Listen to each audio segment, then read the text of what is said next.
Hello friends, welcome to my channel star me. Today நீங்க என்ன பார்க்க போறீங்கன்னா த்ரோன் ஆஃப் சீரில் சீசன் 1ல எபிசோட் 10 தான். ஸோ நீங்க நம்ம சேனல் புதுசாக வந்து இப்போ தான் இந்த எபிசோட் பார்க்குறீங்கன்னா இது முன்னாடியே பல எபிசோட்லாம் போட்டிருக்கேன். செக் பண்ணிட்டு வந்து இது பாருங்க. அப்பதான் உங்களுக்கு இந்த கதை புரியும். அப்படியே நீங்க என்ன சேனல் சப்ஸ்கிரைப் பண்ணாம இருக்கீங்கன்னா மறக்காம சப்ஸ்கிரைப் பண்ணி பெல்லைக்கு நாளில் போட்டுக்கோங்க. அப்பனா தான் நான் போடுற வீடியோ உங்களுக்கு ஒன்னே வந்து சேரும். ஃபைனலி வீடியோ பார்த்துட்டு இருக்க எல்லாருமே லைக் பண்ணிங்க நம்பிக்கையோட போன எபிசோட் பார்க்கலாம் வாங்க. நம்ம ஹீரோவும் அக்காவும் ஒரு இல்யூஷன் கிரியேட் பண்ற பீஸ்ட் கொல்ல போயிருப்பாங்க. ஆனா போன இடத்துல ஆன்டிடியூட் மிஸ் பண்ணி அக்கா அந்த இல்யூஷனுக்குள்ள போனது மட்டும் போதாதுன்னு ஹீரோவுமே போயிருப்பான். இருந்தாலும் அதுல இருந்து வெளியே வந்து அந்த பீஸ்டோட ஆட்டத்தையுமே நிறுத்திருப்பாங்க. இருந்தாலும் இந்த சின்ன பையன் தான் இன்னைக்கு என்ன காப்பாத்திருக்கான்னு அக்கா ஒரு மாதிரி சோகமாகவும் ஹீரோவுமே ஹீரோயின் கொடுத்த ரிங்கால தான் தப்பிச்சோம் அப்படிங்கிற மாதிரி யோசிப்பான். ஆனா நீங்க அந்த பீஸ்ட பத்தி கவலைப்பட தேவையில்ல, அது ஒரு கூட்டு கலவாணி தான். சோ இன்னைக்கான எபிசோட ஸ்டார்டிங்ல மிஸ்டர் சிங்கியூன்னு ஹீரோ கத்திட்டு வரும்போது அம்மா உடம்பு சரியில்லாம வெளியே வருவாங்க. அதுலயும் அம்மா எடுக்கிற ரத்தம் வந்து ஹீரோக்கு மனசே கேட்காது. இருந்தாலும் கீழே விழுற அம்மாவை சிங்கியூ வந்து படிக்கவும் ஹீரோ என்னடா நடக்குதுன்னு யோசிச்சுட்டு இருப்பான். அப்படியே அப்பா ஹெல்ப் பண்ணும்போது அம்மா கொஞ்சம் கஷ்டப்படவும் ஹீரோ கடுப்பாயிருவான். என்னோட அம்மாவை கஷ்டப்படுத்தாதீங்கன்னு சொல்லிட்டு ஹீரோ மாஸ்டரை அட்டாக் பண்ண வரவும் சிங்கியூ ஒரே அடிதான் அடிப்பாரு. அதுக்கே ஹீரோ மயக்கம் போடுற அளவுக்கு போயிடவும் உண்மையாவே நீ என்னோட ஸ்டூடெண்ட் தானா,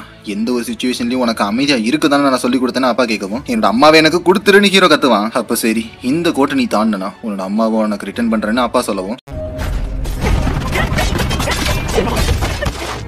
லாங் ஹோச்சன் உன்னோட வீக்னஸ் என்னன்னு உனக்கு தெரியுமான்னு அப்பா கேட்கவும் ஹீரோ கிராஸ் ஸ்கில்லை யூஸ் பண்ணி அப்பாவை அட்டாக் பண்ணுவான். ஆனா அது அவருக்கு ஒரு பெரிய விஷயமாவே இருக்காது. உன்னோட பாசத்துக்காக நீ கோவப்படுற சரிதான், ஆனா அதனால நீ ஸ்ட்ராங் ஆயிட மாட்டேன்னு அப்பா சொல்லவும் ஹீரோ அதெல்லாம் காதலே வாங்காம அப்பாவை அட்டாக் பண்ணுவான். சோ அவருமே அட்டாக் பண்ணவும் ஹீரோவுமே அந்த பாரிஸ் ஸ்கில்லை யூஸ் பண்ணுவான். நீ போக போக முட்டாளதான் ஆறுன்னு அப்பா ஒரு அடி அடிச்சுட்டு கோவம் உன்னோட உயிரை எடுத்துருண்டான்னு சொல்லவும் ஹீரோ இன்னுமே கோவம் ஆயிட்டு கத்தி ரெண்டையும் தூக்கி அப்பா மேல எறிவான். இதெல்லாம் பத்தாதுன்னு அப்பா மேல எந்த ஒரு ஆயுதமும் இல்லாம பாயவும் உன்னோட உடம்ப வச்சு என்ன ஏமாத்த பாக்குறியான்னு அப்பா கண்டுபிடிச்சிட்டு ஹீரோவை அந்த கோடை தாண்ட விட மாட்டாரு. இருந்தாலும் ஹீரோ கடிக்கவும் தூக்கி எரிஞ்சிருவாரு. சோ ஹீரோ பயங்கரமான டேமேஜ் ஆயிருப்பான். அப்படியே கிட்ட வந்து ஹீரோவை எந்திக்க விடாம பண்ணிட்டு உன்னால ஒன்னையே காப்பாத்த முடியலனா உன்னோட அம்மாவை எப்படா காப்பாத்துவேன்னு சிங்கியூ கேட்கவும் எனக்கு எதுவும் நீ சொல்லாதுன்னு ஹீரோ திரும்பவுமே அவன் கோவத்துல சன் ஆஃப் லைட்டுங்கிற அவனோட பவர் யூஸ் பண்ணுவான். நான் என்னோட அம்மாவை பாதுகாப்பேன், அதுக்கு என்னோட உயிரே போனாலும் பரவாயில்லன்னு சொல்லிட்டு ஹீரோ அவனோட பவர் ரிலீஸ் பண்ணவும் அப்பா சிங்கியூவே அதுல பின் வாங்குவாரு. அப்படியே அப்பா போட்டிருந்தா அந்த சீலுமே பிரேக் ஆயிடுச்சுன்னு ஷாக் ஆயிட்டு இந்த பவர் யூஸ் பண்ணா அவன் கண்டிப்பா சுயநலவன் இறந்துருவான்னு அப்பா பயப்படுவாரு. ஆனா அந்த ஒரு நேரத்தை யூஸ் பண்ணி நம்ம ஹீரோ அந்த கோடை தாண்டிடுவான். ராங் ஹோச்சன் ஃபர்ஸ்ட் உன்னோட கண்ட்ரோலுக்கு வாடான்னு அப்பா கத்தவும் ஹீரோ எதையுமே கேட்காம அட்டாக் பண்ண ஆரம்பிப்பான்.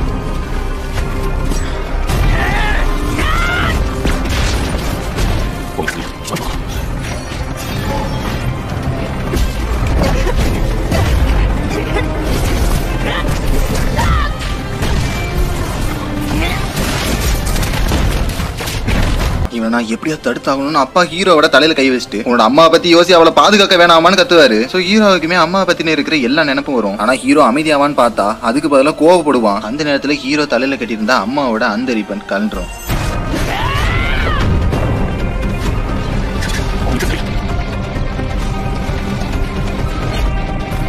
ஹீரோ லூமின் ஸ்கில்லுங்கிற ஒரு ஸ்கில்லை யோசிச்சுட்டு அதை இப்பதான் ஃபர்ஸ்ட் டைம் யூஸ் பண்ணாலும் அதை அவன் கத்துக்குவான். சோ அப்பாவுமே பார்த்துட்டு எப்படா இவன் ஃபர்ஸ்ட் டைமே கத்துக்கிட்டான் அப்படிங்கிற மாதிரி யோசிச்சுட்டு இருக்கவும் என்னோட அம்மாவை எனக்கு கொடுத்துருன்னு சொல்லிட்டு ஹீரோ அடிக்க ஆரம்பிச்சிருவான். சோ அப்பாவுமே அவரோட பேர டிஃபென்ஸ் யூஸ் பண்ணுவோம். ஹீரோ விடுற மாதிரியே தெரிஞ்சிருக்காது, அவன் பவரை பயங்கரமா யூஸ் பண்ணுவான். ஆனா அப்பா என்னன்னா இப்படியே இவன் போனா வெடிச்சு சதுரிடுவான் அப்படிங்கிற மாதிரி பயந்துட்டு இருக்கவும் ஹீரோ முன்னாடி அம்மா கொடுத்திருந்தா அந்த ரிப்பன் வரும். இப்படி ஒன்னா அம்மா கொடுக்கும் போதே இது ஒன்னு ஆரோக்கியமா வச்சிருக்கும், அதுலயும் இது ஒரு லக்கான விஷயம்டா அப்படின்னு அம்மா சொல்லி தான் கொடுத்திருப்பாங்க. சோ ஹீரோவுமே அதெல்லாம் யோசிச்சு இந்த நேரத்துல இப்படி இருக்க கூடாதுன்னு சொல்லிட்டு அவனோட பவர் எல்லாத்தையுமே வெளியே தள்ள ஆரம்பிச்சிருவான்.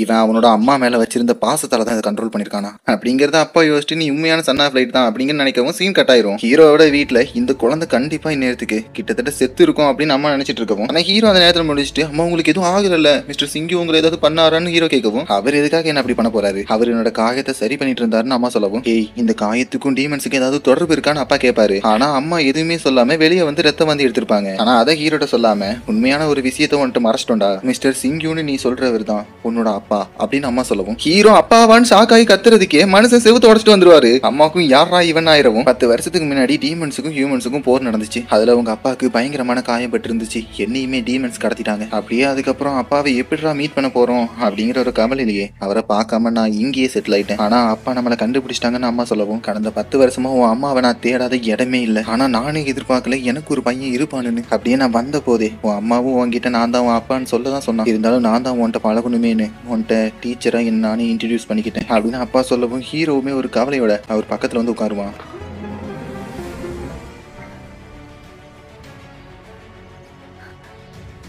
நீ அப்பா இல்லாம ரொம்ப கஷ்டப்பட்டிருப்ப தானே அப்படின்னு அப்பா பெருமூச்சு விட்டு எந்திரிச்சு போயிட்டு ஹோச்சன், நான் நைட் டெம்பிள் இருக்கிற லாங் சிங்யூ, இன்னைக்கு நான் உன்ட தேங்க்ஸ் சொல்லிக்கிறேன். எனக்கு பதிலாக இத்தனை ஆண்டுகளா என்னோட யூவை நீ பாத்துருக்க. அப்படியே அவதான் எனக்கு ரொம்ப பிரியமான ஒருத்தி, அப்படியே நீயும் தான். ஆனா என்னோட கடமையில இருந்து நான் தவறிட்டேன். என்ன அதுக்காக தயவு செஞ்சு மன்னிப்பியா? அப்படியே என்ன உன் அப்பாவை ஏத்துக்குவியா அப்படின்னு அப்பா கேட்டுட்டு ஹீரோவை பார்க்கவும், நான் உங்களை ஃபர்ஸ்ட் டைம் பார்க்கும்போது எனக்கு உங்க மேல பெரிய மரியாதை வந்துச்சு. இருந்தாலும் என்ன சின்ன வயசுல இருந்தே நிறைய பேர் அப்பா இல்லாதவன் தான் சொல்லியிருக்காங்க. ஆனா உங்க கூட இருக்கும்போது நான் நிறைய டைம் யோசிச்சேன், நீங்க உண்மையாவே என்னோட அப்பாவா இருந்திருந்தா எவ்வளவு நல்லா இருந்திருக்கும். ஆனா இப்ப அதுதான் உண்மைங்கிற போது நான் எப்படி உங்களை வெறுப்பேன்? நான் உங்களை எப்படி குறை சொல்ல முடியும்? அதுலயும் இப்ப எனக்கு என்ன கொலை பண்ணா நான் உங்களை எப்படி கூப்பிடுறது? மிஸ்டர் சிங்யூனா இல்லனா அப்படின்னு ஹீரோ தயங்கவும் அப்பாவுமே அவரோட கையை நீட்டுவாரு. சோ ஹீரோவுமே ஓடி போய்